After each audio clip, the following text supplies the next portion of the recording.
Hello friends, welcome back to the YouTube channel dictation club.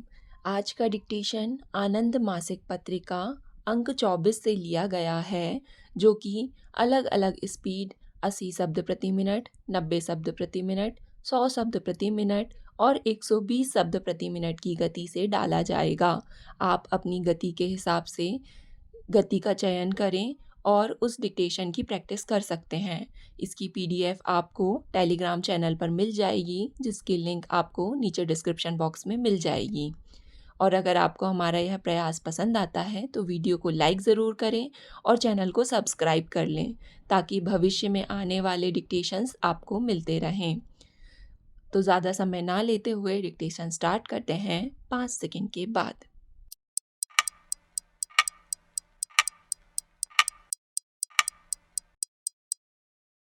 सभापति महोदय, रोजगार सृजन कार्यक्रम के अंतर्गत कश्मीर राज्य में बेरोजगारी की दर को कम करने के लिए सरकार ने कई उल्लेखनीय योजनाएं अपनाई हैं। मैं सरकार से अनुरोध करता हूं कि वह इस बारे में मूल्यांकन करे कि अब तक बेरोजगारी की समस्या का कितना समाधान हुआ है।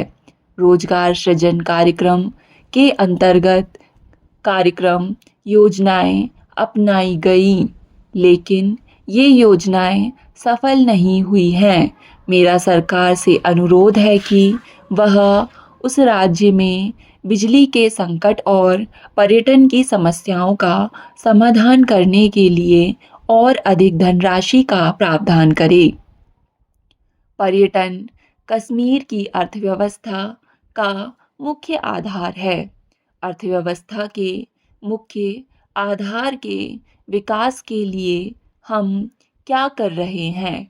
राज्य में पर्यटन के विकास के लिए बजट में क्या प्रावधान किया जा रहा है? इस मामले में हम ईमानदार नहीं हैं।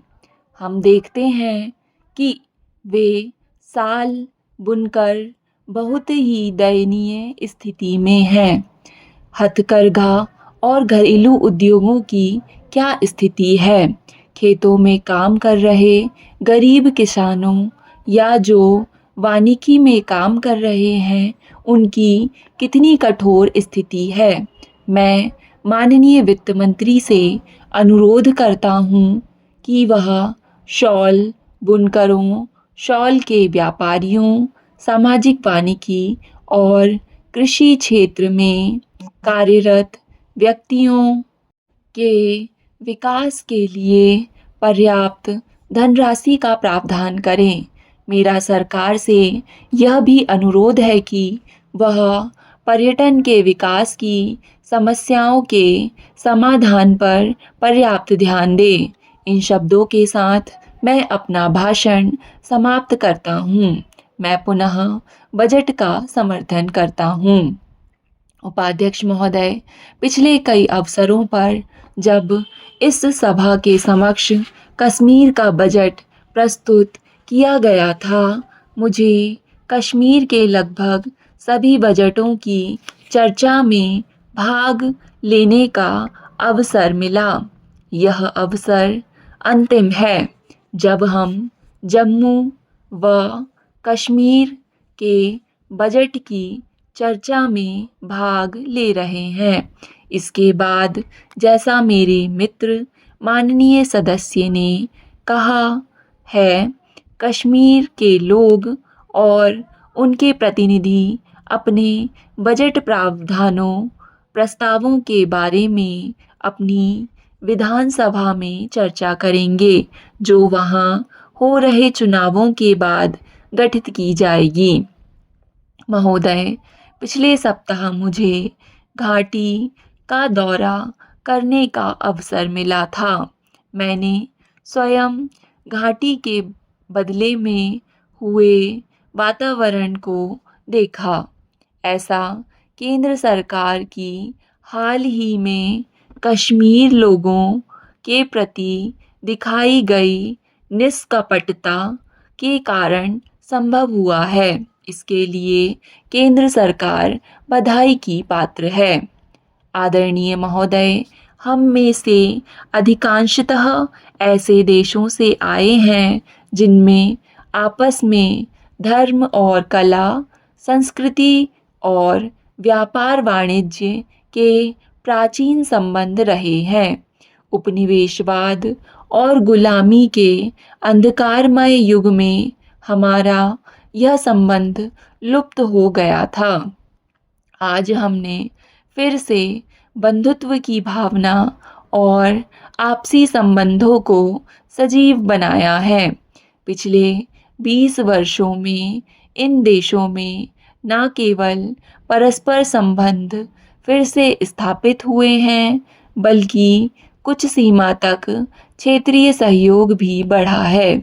हम क्षेत्रीय सहयोग को केवल इस कारण महत्व नहीं देते कि एशिया संसार के किसी भाग के विरोध में है, बल्कि इसलिए कि हमारे सामने कुछ समान स्वप्न और समान कार्य हैं। एशिया जो पहले बहुत सी सभ्यताओं का केंद्र रहा है, अब आर्थिक और प्रौद्योगिकी की दृष्टि से पिछड़ गया है। अधिकांश एशियाई देश प्रायः गरीब हैं।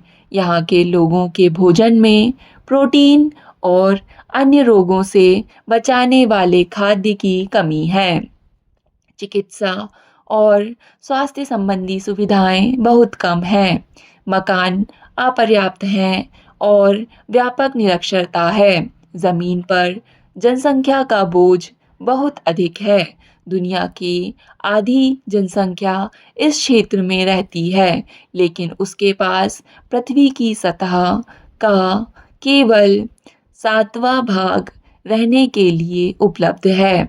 राजनीतिक स्वतंत्रता मिलने से एशियाई देशों के लोगों में अपनी उन्नति के लिए वैसी ही तड़प है जैसी कि संसार के अन्य विकासशील भागों में बेहतर और अधिक समृद्ध जीवन के लिए दिखाई देती है।